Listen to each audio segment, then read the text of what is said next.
stereotypically, Nigerians as a whole are scammers. Can I tell you? And then what was it? Igbo. And then Igbo is what? They're the ones that are always, they got the scams. They're the greatest scammers in history. There's no truth to this at all. Let me tell you the two people you don't do business with ever.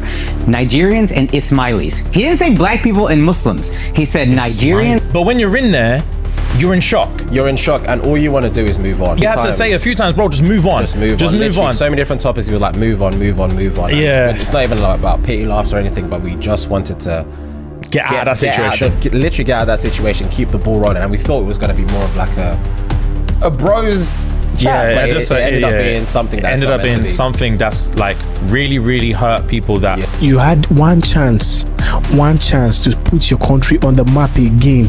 So since he didn't do that, I would help correct that mistake. There's a huge part of the Andrew controversy as regards him dragging black women and all, but nobody's talking about the part where he really dragged Nigerians. As much as some will argue that that's a style, what made it so particular to me was a Nigerian brother, Fuhad, in this context, which is a part of the duo, ShxtsnGigs, sat down there, took it, digested it, had a good laugh about it like it's nothing, and if anything, has this to say. What is it? What's the one? Who are the smart ones?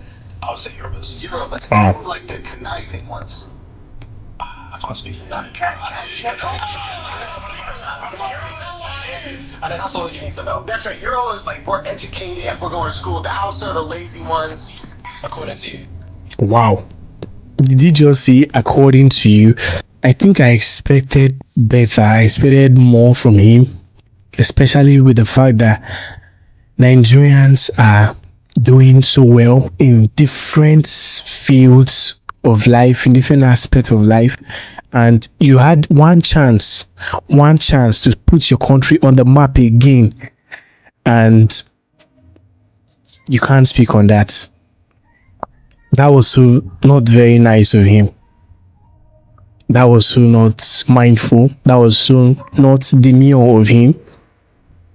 And you know you have a whole army of blacks rooting for you, and you know Nigerians were going to see this. We don't like it when you're running with the wrong narrative or you're speaking ill of us, especially on things that are not entirely true.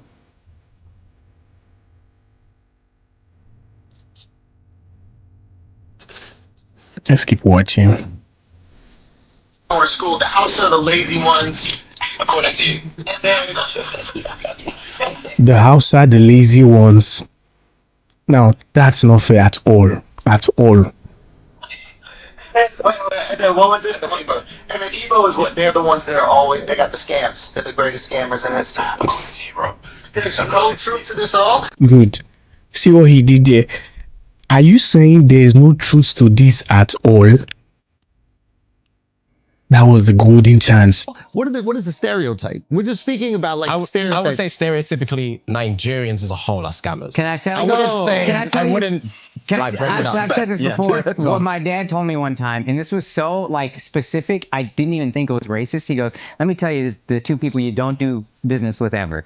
Nigerians and Ismailis." He didn't say black people and Muslims. He said Nigerians and Ismail, which is like the smallest sect of Islam. He was like, never trust them as far as you can throw them. I was like, what's going on? This is so specific. I'm going to choose to believe it. Why do Nigerians have that reputation? Just a little scam shit? I just thought they need money, man. They're the sixth populous country in the world, man. There's too many of them. There's way too many of them. And there's not enough funds going around. I was expecting a response like, an exception do not make the rule. You can't allow the actions of a very selected few to paint a picture of a whole demographic of Nigerians. Come on. But you said, according to you, I can't speak on that. According to you, I can't speak on that.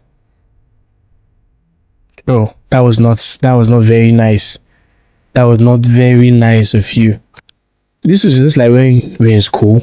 we can talk down on our school, on the teachers, on the things going on, our classmates who drag our school, but we don't want other schools dragging our school. When it comes to that, people kind of go into serious drags for that. Nobody wants their own school to be dragged. Why do they have such reputation?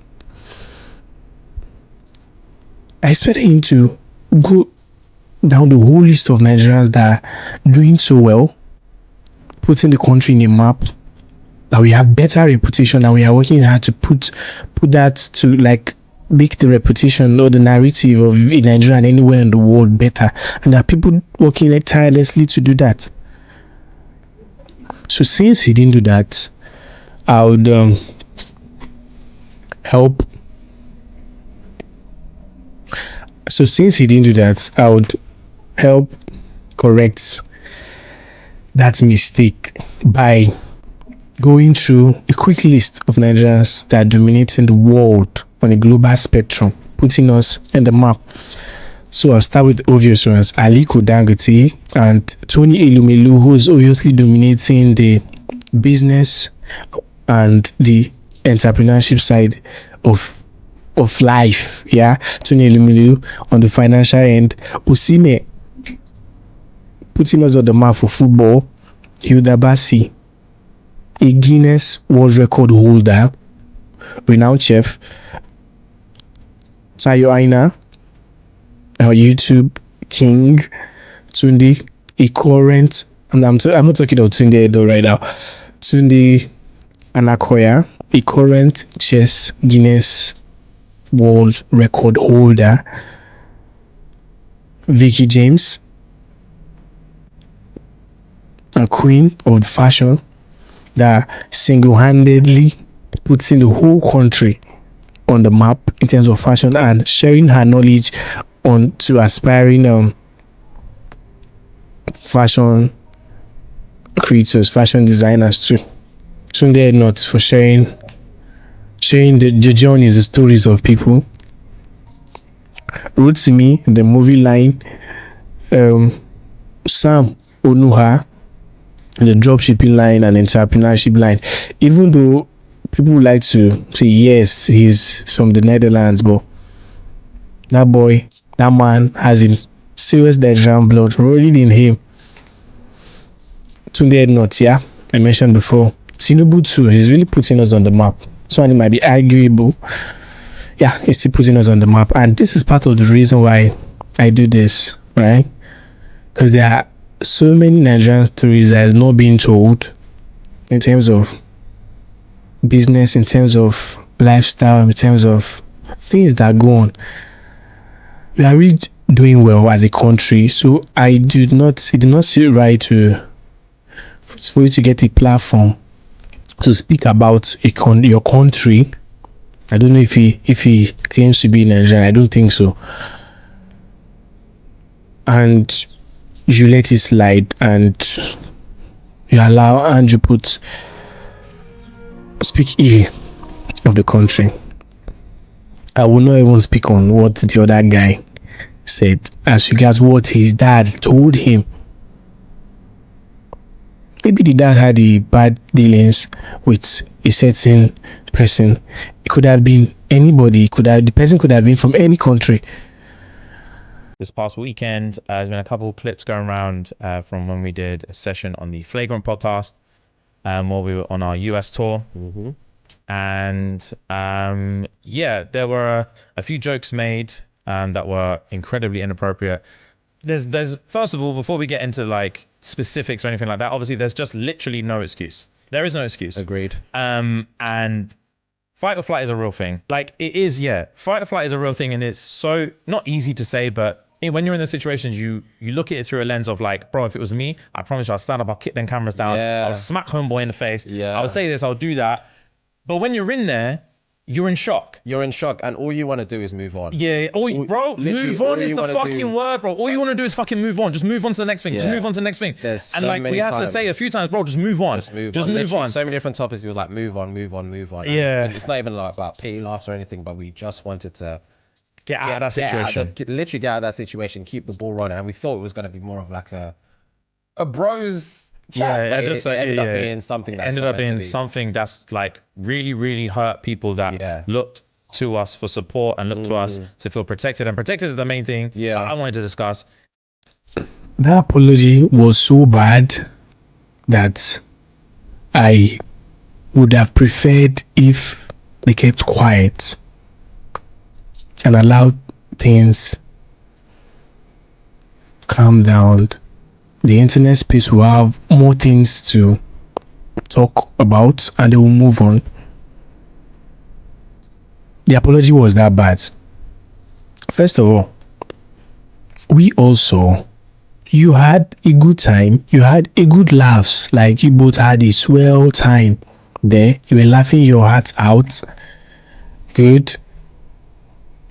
You came out of there, you opened your phone subsequent, because this was 2 months ago, right? From the time of this recording, the actual video was 2 months ago.